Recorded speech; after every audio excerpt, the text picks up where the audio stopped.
క్రీస్తునందు ప్రియమైన దేవుని బిడ్డలకి ఇదినా ఒక పరిస్థితిలో అంటే దుష్టుల సాంగత్యం కావచ్చు, లేదా దేవుడు మనకు అనుగ్రహించని వాటిని మనం కావాలని కోరుకున్నప్పుడు, లేదా దేవుని చిత్తానుసారం కాని పరిస్థితుల్లో మనం వెళ్ళాలని నిర్ణయించుకున్నప్పుడు దేవుని వాక్కు ఈ విధంగా చెప్తుంది. ఏంటంటే సామెతల గ్రంథము 6వ అధ్యాయము 5వ వచనంలో, వేటకాని చేతిలో నుండి లేడి తప్పించుకొనున్నట్లు, ఎరుకువాని చేతి నుండి పక్షి తప్పించుకొనున్నట్లుగా తప్పించుకొను అని చెప్పబడింది. ఎందుకంటే చాలాసార్లు మనము వెళ్ళి చిక్కుల్లో పడుతుండడము, ఆ చిక్కుల్లో నుంచి బయటికి రాలేక మరి రకరకాలైనటువంటి పరిస్థితుల్లో మనం ఎంటర్ కావడము. సో నిజంగానే అంటే చాలామంది అమ్మాయిలు చాలా పరిస్థితుల్లో ఇరుక్కొని వాళ్ళ బ్లాక్మెయిలింగ్ ద్వారా మరి అదే పాపంలో కంటిన్యూ అవ్వడం కానీ, లేదంటే సూసైడ్ చేసుకొని తమ జీవితాలను ఎండ్ చేసుకోవడం కానీ చేస్తున్నారు. సో ఒకటి దేవుని చిత్తము కాని పరిస్థితిలో మనం వెళ్ళేటప్పుడు దాన్ని కంప్లీట్గా మనం మానుకోవాలని దేవుని వాక్యం చెప్పబడింది. అలాగే మనం ఎక్కడైనా ఇరుక్కొని ఉంటే దేవుని వాక్కు చెప్తుంది మనకు విడుదల ఇవ్వడానికి ఆయన సిద్ధంగా ఉన్నాడని.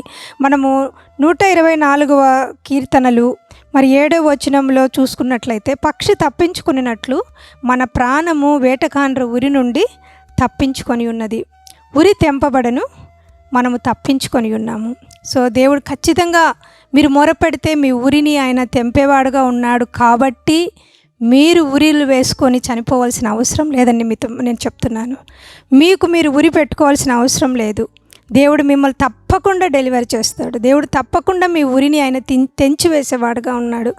మా చర్చికి సంబంధించిన ముగ్గురు స్త్రీలు నాకు తెలుసు. వాళ్ళు ఉరి వేసుకొని దాదాపు ప్రాణాలు పైకి వెళ్ళి మళ్ళీ దేవుని నామాన్ని బట్టి వాళ్ళు తిరిగి జీవించుతూ ఈరోజు మాతో కలిసి వాళ్ళు ఉంటున్నారు.